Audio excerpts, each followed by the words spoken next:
Good evening. Welcome to South Asia Newsline. I'm Shivangi Mishra. Here are the top stories we are tracking for you on Thursday, the 5th of January.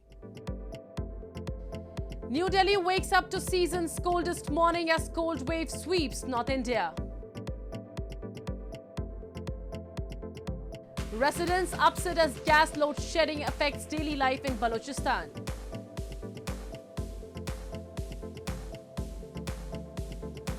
And Afghan hospital wards filled with children suffering from pneumonia. And now for all the details. Indian capital New Delhi on Thursday woke up to the coldest morning of the season, with mercury readings dropping to 2.2 degrees Celsius in some areas. The country's weather agency has predicted dense fog and cold wave conditions will continue over parts of northern India for the next 3 days. Indian capital New Delhi on Thursday recorded the coldest day of the season, with temperature dropping to nearly 2.2 degrees Celsius in some areas in the morning. According to the data by the India Meteorological Department, IMD, visibility in the city also dropped to 50 meters as the capital witnessed a blanket of dense fog over its sky. New Delhi has witnessed a continuous dip in mercury for the last few days as cold wave sweeps North India. People were seen wearing layers of woolens to protect themselves from the chilly weather. हाथों में हाथ का जलन होता है, अभी दस्ताने लेके आया हूं, भाई लिए हैं मैंने ये, और हाथ पैर की उंगली बिल्कुल खत्म है, बिल्कुल मुझे तो ये नहीं पता मेरे शरीर में कुछ है या नहीं है. Cattle owners in outskirts of New Delhi were also seen employing measures like use of gunny bags and blankets to protect their animals. The IMD has predicted dense fog and cold wave conditions to continue over the northern region for the next few days. Meanwhile, some parts of the famous Dal Lake also froze in Jammu and Kashmir territory, which is currently witnessing a 40-day harshest period of winter. As per the IMD forecast, the minimum and maximum temperatures in January 2023 are most likely to remain below normal over many parts of central India and adjoining areas of peninsular, east and northwest India. India's top court on Thursday gave temporary relief to nearly 4,000 families who were facing forced eviction from their homes in Uttarakhand state for allegedly encroaching railway land. The top court said they cannot be uprooted overnight and some rehabilitation scheme is necessary for those claiming legal rights in the land. India's Supreme Court on Thursday halted the Uttarakhand State High Court direction to forthwith evict nearly 4,000 families living on land claimed by the Indian Railways in Haldwani area, saying they cannot be uprooted overnight and some rehabilitation scheme is necessary for those claiming legal rights in the land. In December, the Uttarakhand High Court had asked railway authorities to clear the land after giving a week's notice. But residents had been protesting, saying they have nowhere to go while Uttarakhand is currently experiencing a cold wave. The top court has scheduled the next hearing on February 7. Stay से राहत तो है, पर मैं actual में चाहता हूं कि इसका परमानेंट इलाज भी हो through supreme court. Uttarakhand Chief Minister said that his government will follow whatever the Supreme Court decides. The legal battle began after a public interest litigation on illegal mining in the area was filed in 2013. Later, the scope of the case was widened to include the alleged encroachments as well. In news from Pakistan, Pakistan's Finance Minister Ishaq Dar on Wednesday said China and Saudi Arabia will aid Pakistan to shore up its depleting foreign reserve by January end. The statement comes as Pakistan struggles to quell default fears and has been awaiting approval of $1.1 billion of IMF financing since last October. Pakistan's Finance Minister Ishaq Dar on Wednesday said China and Saudi Arabia will aid Pakistan to beef up its foreign exchange reserves by January end.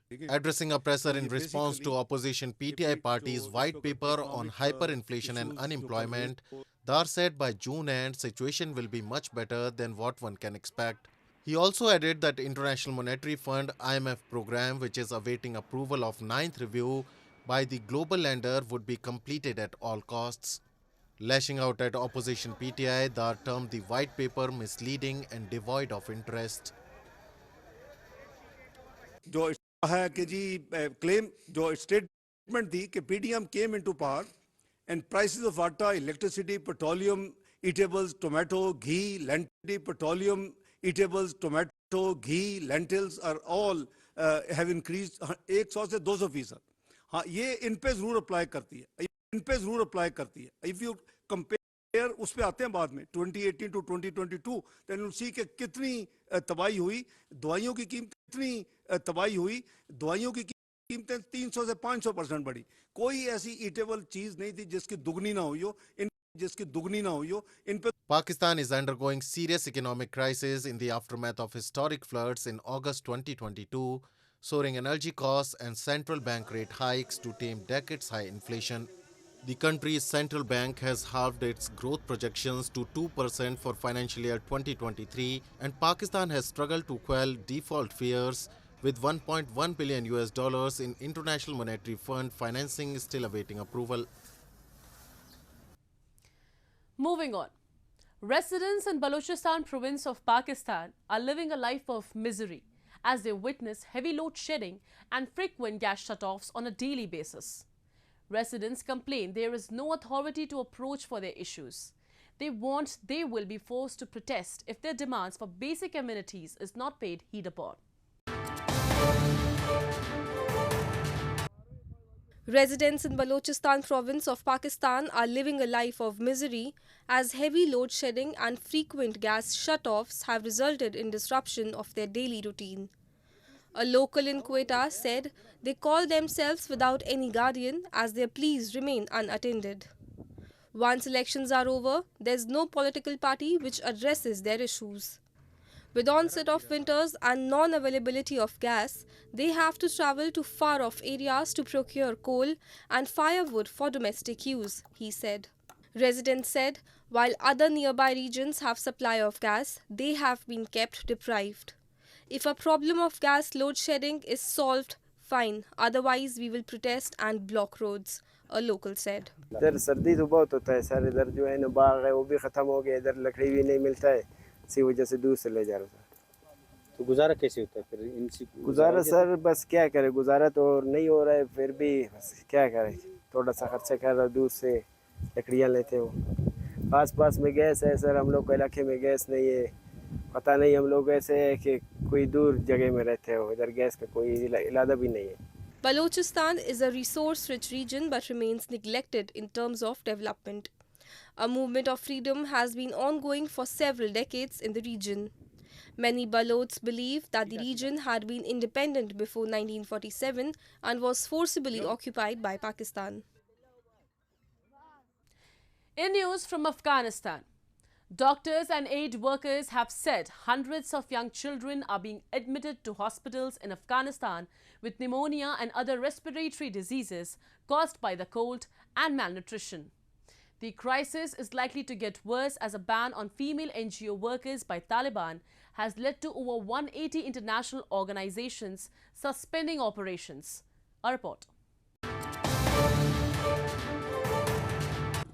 In a ward dedicated to pneumonia patients at this hospital in Kabul, babies lay 2 or 3 to a bed, with worried parents and a handful of stretched medical staff overseeing them as cases have risen many-fold amid winters. An official at the Indira Gandhi Children's Hospital in Kabul said it's been a challenge for its staff to keep up with the constant influx. Hospital figures showed more than 6,700 children were admitted in November for pneumonia, coughs, asthma and other respiratory conditions, compared to around 3,700 the same month the previous year. واقعاتش در طول سال موجود است. متاسفانه در واقعاتی که هوا سرد میشه واقعات زیادتر میشه. اگر هوا بسیار کثیف میشه واقعات زیادتر میشه. کسایی که اقتصاد ضعیف دارن، کسایی که نمیتونن خانه‌های خود خوب گرم بکنن در زمستان، کالای گرم برای اطفال خود بپوشانند، کسایی که اطفال خود واکسین نمیکنن، این در مجموع یک گروپی از اطفال زیادتر مساوی. The crisis, aid agencies say, is likely to get worse. A ban on female NGO workers has led to over 180 international organizations suspending operations in the crucial winter months, saying they are unable to operate in the conservative country without female staff to reach out to women and children. اتاق ما سرد است بچه مریض شد انو سر زمستان است قسم مریض میشه به تشویش ازی هستم که چه قسمی زمستان تیر خود شوه دیگه وضعیت موقع خوب نیست دکترها گفتن که ایره خانه بردی باید گرم نگاه کنی. More than half the population was reliant on humanitarian aid after the economic shock precipitated by the 2021 Taliban takeover caused Afghanistan's GDP to shrink by 20% last year.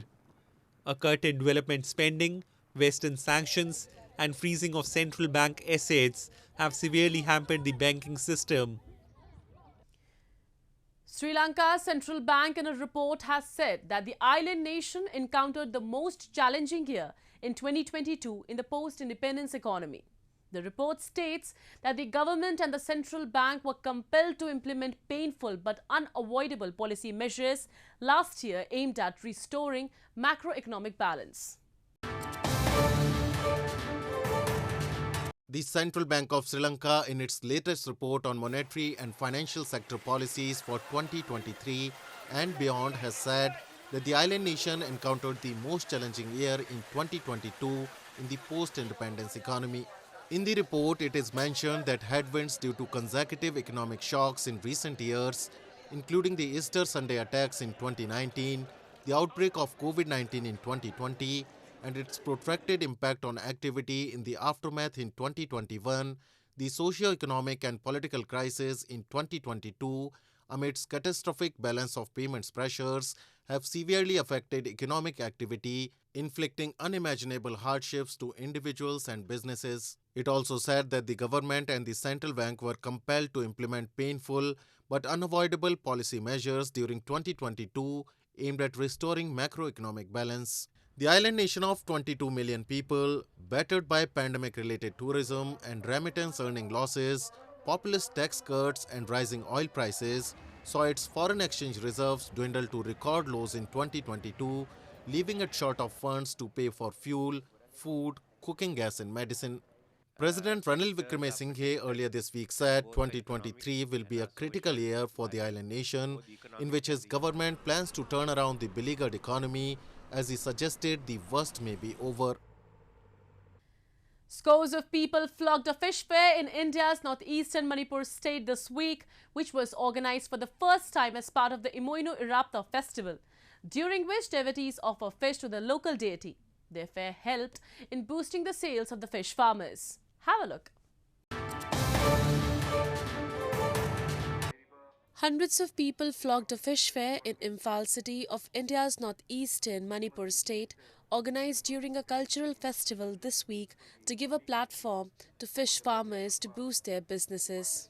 Named Emoinu Fish Festival, the fair was held for the first time as part of the Emoinu Iratpa festival, during which devotees offer fish to Emoinu Ahungbi, the goddess of wealth and prosperity.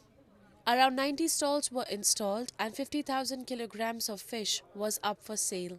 Sarang, catfish, katla, rohu, silver and grass carp were some of the varieties that were sold.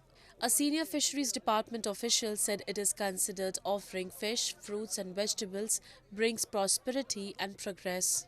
Emoinu festival is celebrated every year during January, first week of January, and this is a very popular festival, and it also pertains to the rituals which our forefathers have been preserving and observing for since ages. And on this, the speciality of this particular festival or ritual is that on this day we offer white or silverly color fish to the goddess Emoinu, and we also believe that by offering the fresh fish, fresh vegetables and other eatable fruits will bring prosperity and progress. Very nice. A lot of people had come here to share their knowledge about the fish, different kind of fish, and they buy a lot of things about the varieties of fish on this occasion.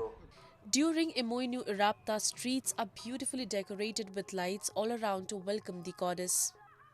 People sing folk songs and special cultural events are held. During the evening, offerings are made to the goddess in form of fish curries and a variety of other cuisines to pray for peace and positivity. Well, that's all we have for you from South Asia this evening. Now, our viewers can watch the show on southasianewsline.com. You can also visit us on facebook.com/SAsiaNewsline and follow us on Twitter @SAsiaNewsline. That's all in tonight's edition. We will see you same time tomorrow. Good night and take care.